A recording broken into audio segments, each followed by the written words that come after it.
it's alive, and that's beautiful.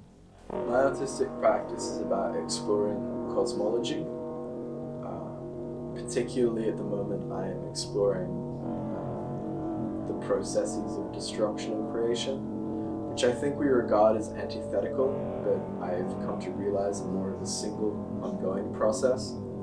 For a long time, I thought that this was entropy that I was watching, the way that our cities at their outer edges disintegrated into ruin, and I guess what we term nature, but plants and wildlife came in to fill those gaps that are formed.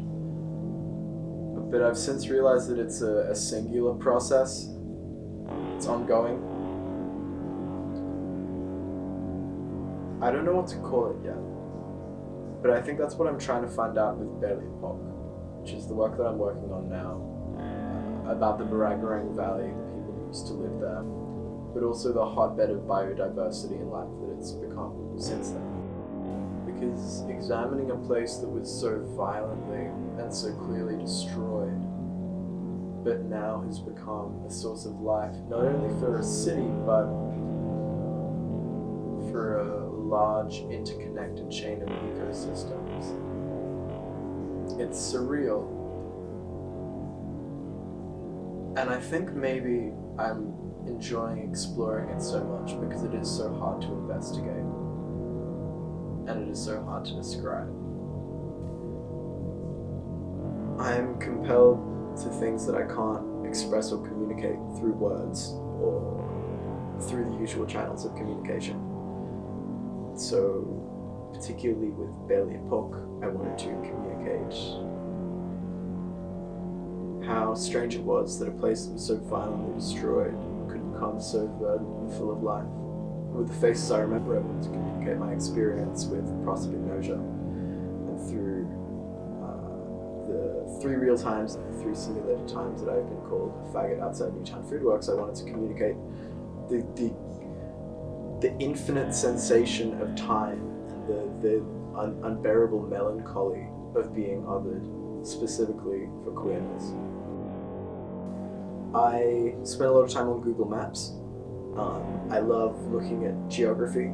I love looking at structures.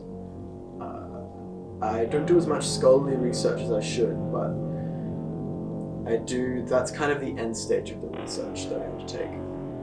So it starts with a concept, and then I'll research around that concept, whether that's through material from people who know about that, whether that be practitioners of faith, members of a community, whether that be through documentaries, and then I'll go into deeper things, scholarly research,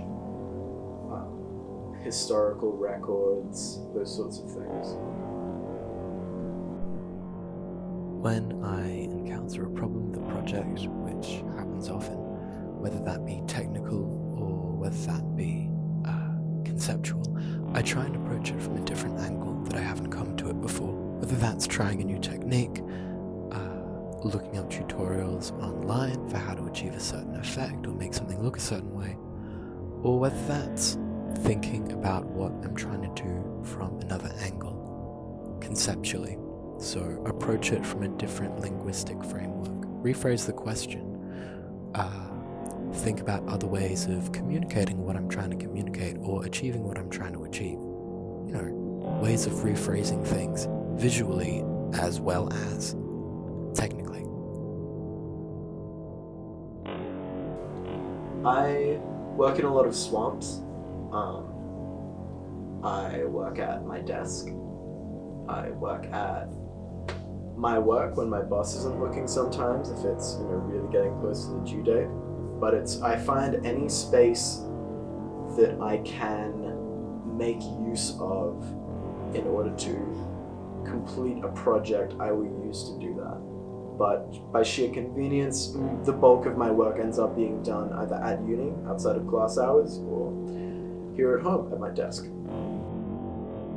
If someone asks me a question and I can't come up with a good answer, then that really intrigues me.